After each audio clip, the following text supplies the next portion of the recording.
welcome to another episode of Furry Found Footage. Today, I'm going to take a look at a kind of forgotten movie, but it's also very well known for being one of the worst animated movies ever made, so I'm interested in that. I'm going to talk about Rover Dangerfield.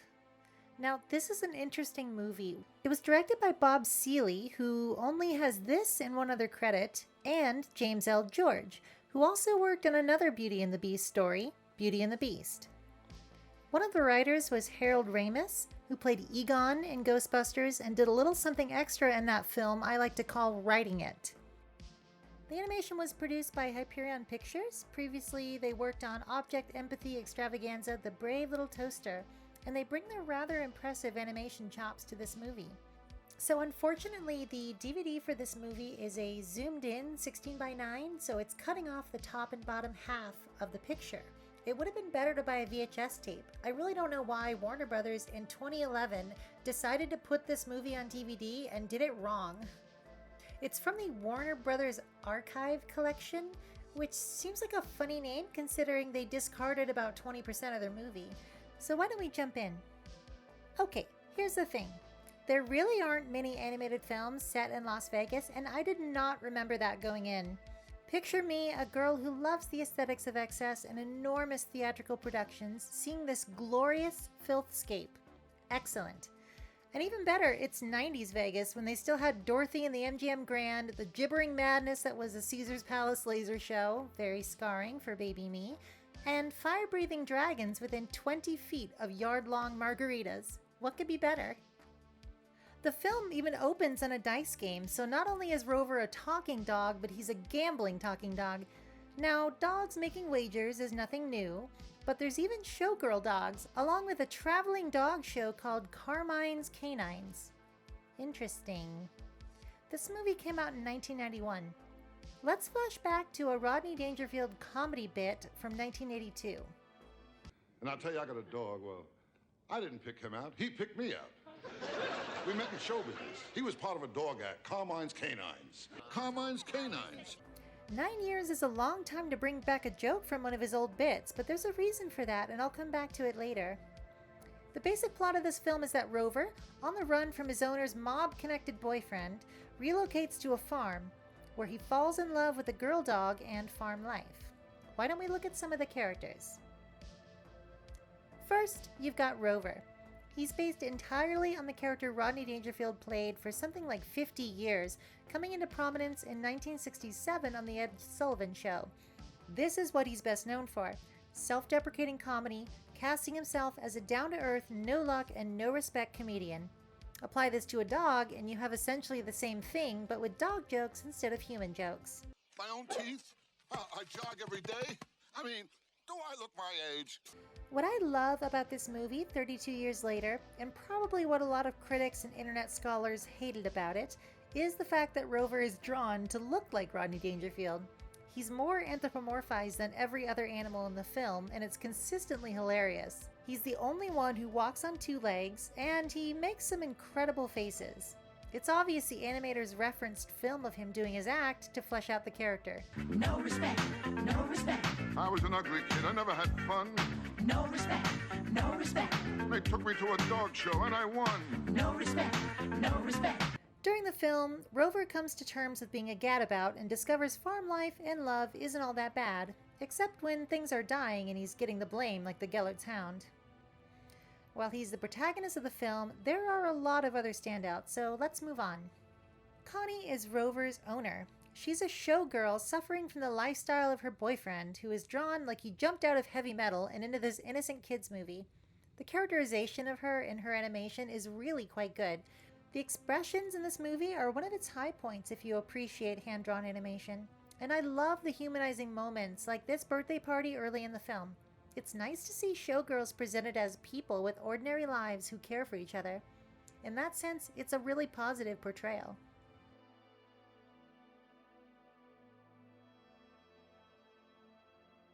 On the flip side, her boyfriend Eddie is a total abuser. He's a slick, greasy slimeball who, in the middle of making a deal with some stolen jewels, has his criminal clients spooked by Rover. For that, he vows to kill Rover, and it's Connie leaving for a trip that enables him to attempt this. He stuffs Rover in a sack and tosses him off the Hoover Dam, beginning the farm chapter of the film. It's only when Rover is found to be alive that Connie and Rover finally stand up to him. Check out this smack, and the way that Connie looks at her hand afterward. This wouldn't be out of place in a prestige drama of the era. Rocky's ultimate fate is in the hands of his mob contacts, so let's move from the humans to talk about what the furries are all here for, the animals. Cute country collie Daisy is the love interest in this film, although at a 73-minute runtime, that relationship is shoved along quite rapidly. I'm guessing they cut at least a few developing scenes toward the middle of the film. Rover isn't adapting well to farm life, and the second he sees Daisy, he sings a love song to her. They don't even know each other. Though they do get some time together after Rover is locked up for being an inadequate working dog. Later, when things are going well, he proves his gentility to Daisy by starting in on the next song. I'll never do it on a Christmas tree. A Christmas tree is safe from me. Okay, much to say about that. At Warner Brothers, who distributed the film, dog piss jokes are really not a new thing, what with fire hydrant gags going back to their Merry Melody days. But this definitely falls under what the kids call cringe. It seems sort of out of place, right? Well, I'll tell you why later. The other dogs on the farm are Raffles, Max, Duke, Lem, and Clem. Raffles is a picture-perfect good boy who performs his duties on the farm well. Just look at this face, it looks like an icon on FA. Max is this big wolfy dog who, along with Duke, doesn't get much screen time. His main purpose is to look graven and inform Rover with gravitas about the wolves, delivering the following line which made me sit up and scream. Wolves. They're hunting tonight. It's their blood feast. Yeah, I wasn't expecting to hear blood feast in a kids movie either. Duke really gets barely any characterization, but I love Lem and Clem because they have the most stereotypical country boy names but are voiced like a fat upper crust gentleman. It's cute. You can sleep outside if you want to, but I think it's going to rain tonight. Clem, I beg to differ with you. This movie occupies this weird space in Furry because you have humans and talking dogs, but the humans can't understand them, but only some of the animals talk, but others talk to each other in a different animal language the dogs don't understand, except when they sometimes do, like with Chicken Boob over here. Trouble again, huh? I can't leave you alone for 2 minutes. Now, I've been calling this a kids movie throughout the discussion, but when this film was first planned in the late 80s, it was intended to be an R-rated film in the vein of Ralph Bakshi's. Warner Brothers instead toned the film down. Did that hurt it? Well, Jeff Smith, creator of Bone and key animator for Rover Dangerfield, described the film as terrible. Well, maybe that's the price creativity always pays when corporate prerogatives muscle in. Back then, adults didn't buy products based on animated movies, so tie-in revenue definitely had something to do with it. Check out some of this merchandise I found on eBay. There's plushes, puzzles, lunchboxes, even a coloring book and a sticker book with some, questionable sticker choices there. The film is surprising, though, because it kind of does deal with these adult topics, such as love, death, abuse. And although it has a happy ending, there's some genuinely emotional moments throughout.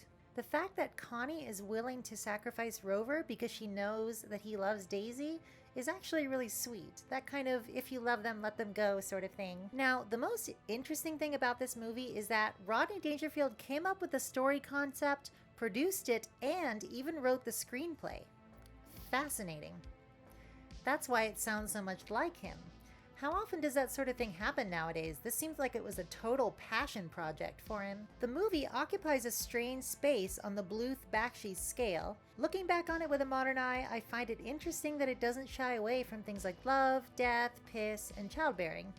So at this point we see Rover kind of bumbling around, wearing dark glasses, covering his eyes. I think he's supposed to be hungover.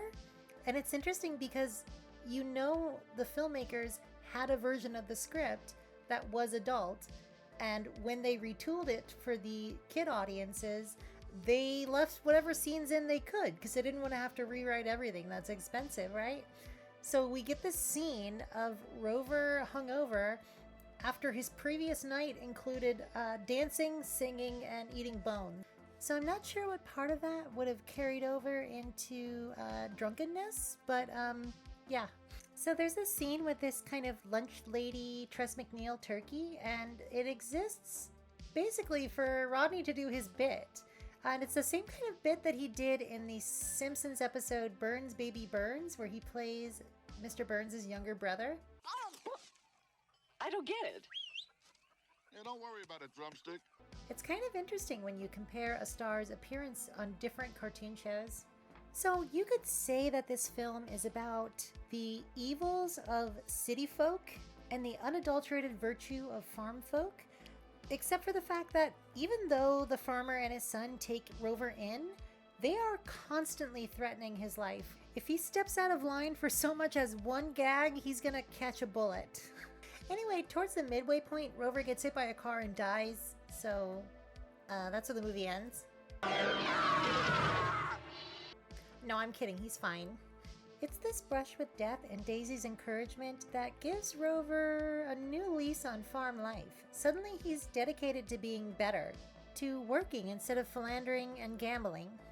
The secondary threat in this movie is a group of wolves who we see just after the opening titles.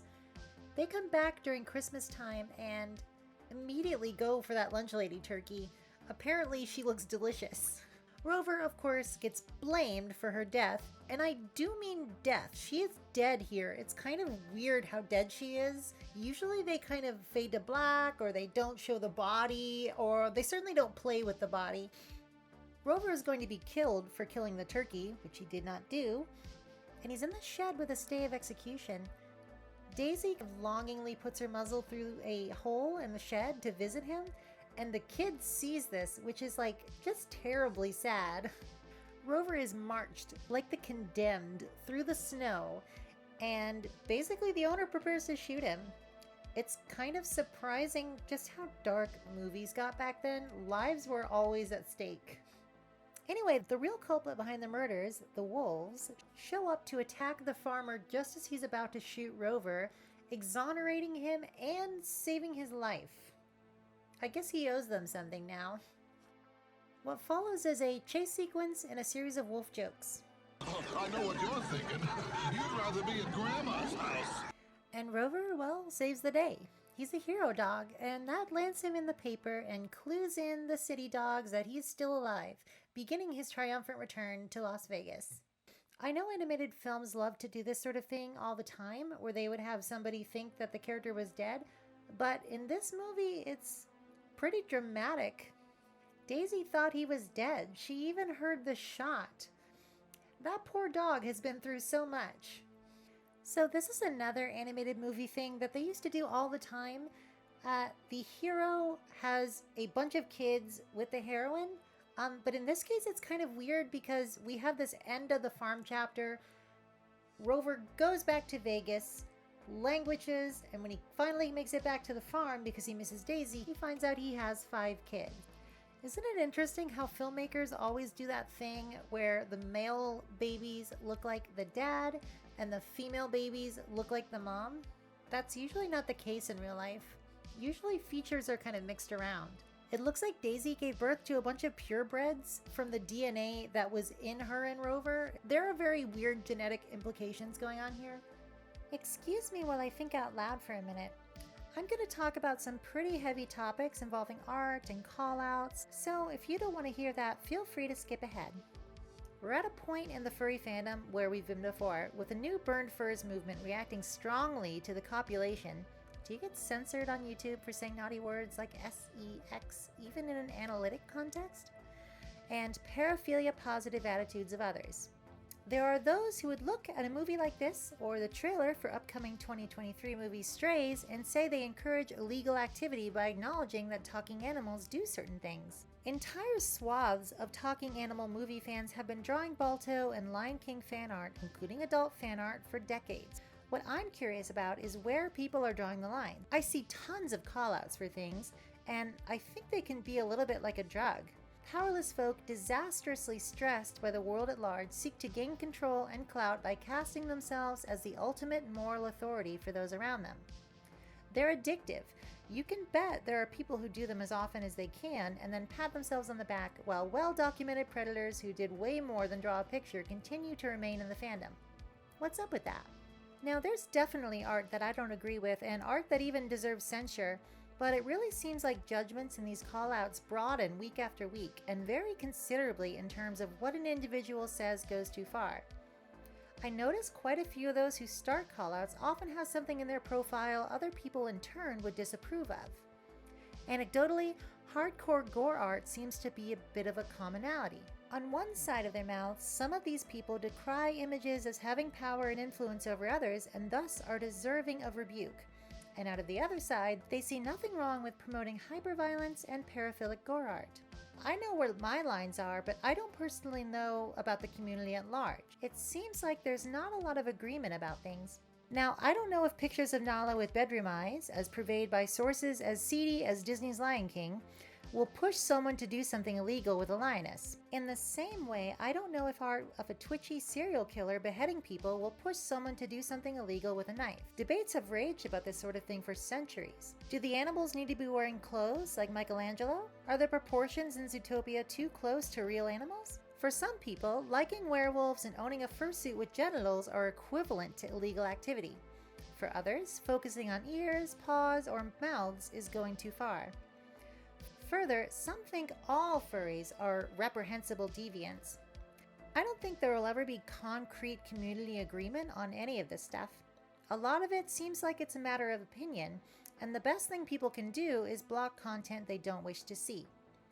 Unfortunately, thanks to the modern internet's lack of adequate tags, it's almost impossible. I see photos of real, naked human bodies flash across my timeline constantly. I didn't ask to see them and wonder why essentially seeing a dick pic I didn't consent to every other day doesn't constitute as some kind of harassment in the Me Too era. We're still figuring a lot of this stuff out and suffering under both the lack of options and the demonization of sex even between adult consenting humans, with platforms banning adult workers left and right. I wish I had answers, but everyone decides their own limits, for better or for worse, and that's what consent means. For more reading, check out this 2019 demographic study on furries linked in the description. To go back to the movie, I'm glad weird off-kilter things like it exist. The world is a more interesting place with Rover Dangerfield and its ilk, and it's certainly not even close to being the worst or most bizarre animated film I've ever seen.